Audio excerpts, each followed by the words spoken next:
Hola, bienvenidos de vuelta. Mi nombre es Ian e esta é nossa segunda classe de espanhol do Explica Enem. Nós vamos trabalhar estratégias de leitura aplicadas às questões de espanhol no Enem, parte 1. Bom, quero começar com uma provocação. Quero que pensemos sobre o que vamos encontrar nas questões de espanhol no Enem. Sim, são textos. E o que é um texto? Eu acredito que alguns tenham pensado que é o conjunto de palavras através do qual a gente se expressa, a gente passa uma mensagem, ou informações que são passadas através da escrita. Sim, é verdadeiro, isso é um texto, mas eu quero aprofundar essa discussão com vocês. Vamos observar esses três elementos super conhecidos nossos. Nós temos uma placa de banheiro masculino, o símbolo de reciclagem e um indicativo de negação. Eu consigo apreender esse sentido? Eu consigo fazer uma leitura desses elementos mesmo não tendo palavras? Sim, será o mesmo que dizer caballeros, material reciclável e no. Ou seja, aí a gente começa a nossa discussão do que seria a linguagem verbal e não verbal. A linguagem verbal ela se manifesta através de vocábulos, de palavras. Já a não verbal se manifesta através de imagens, gestos, etc. Vamos ver o texto 1.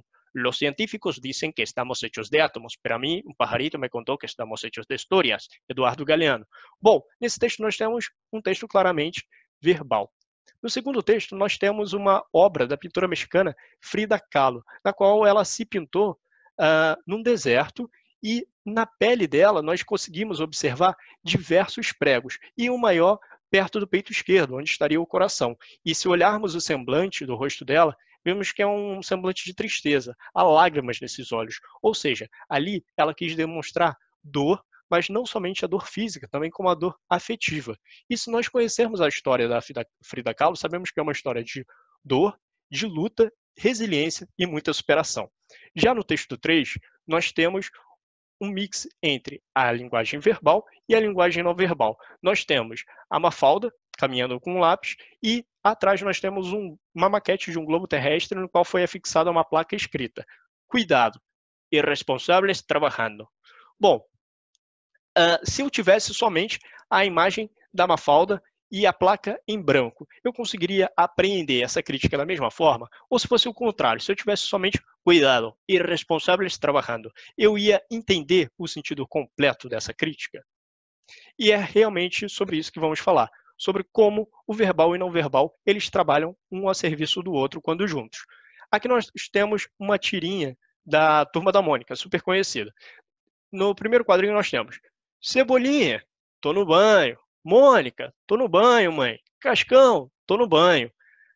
Bom, para nós que conhecemos essa tirinha, sabemos que é muito estranho o último quadrinho em que o Cascão diz estar no banho, já que ele não é muito adepto disso. Agora, se eu vejo a informação não verbal, eu já compreendo do que se trata. Se eu tivesse somente a parte não verbal, eu talvez aprenderia todo esse sentido. Por isso, aí os dois trabalham juntos para a construção desse humor. Outro ponto super importante é falar sobre a autoria e a fonte dos textos, ou seja, por quem o texto foi escrito e de onde ele saiu. Vamos observar esses dois casos. No primeiro nós temos RAI, prevenção dentro do hogar, e OFF, prevenção fora do hogar. No segundo nós temos Chao mosquitos, no acumules agua. Sin criaderos no hay dengue, zika ni chikungunya.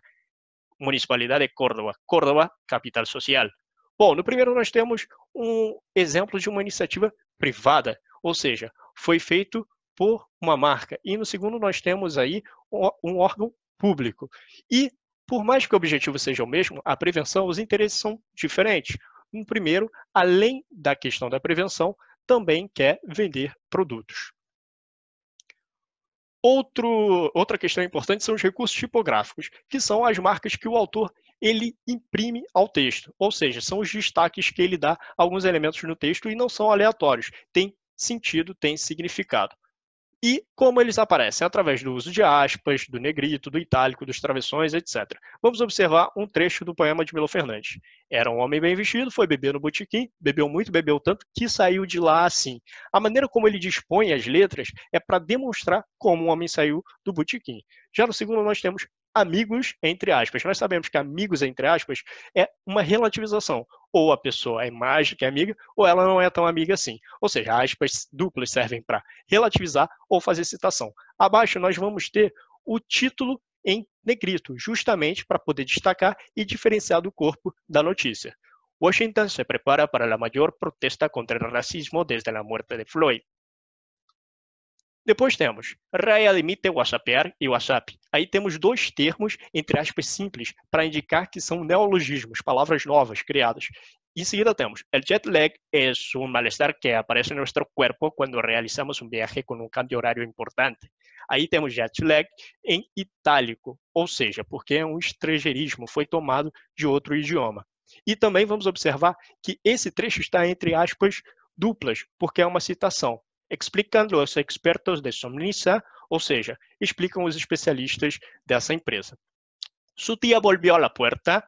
¿Ya estás levantado? Quiso saber. Casi, respondió Harry. Bueno, date prisa, quiero que vigiles el bacon. Aí nós temos os travessões para marcar um diálogo, ou seja, a troca de turno entre os interlocutores. Recapitulando, é importante estabelecer relação entre o verbal e não verbal, observar a fonte e a autoria do texto e notar os recursos tipográficos. E uma outra dica é ler o enunciado da questão antes do texto.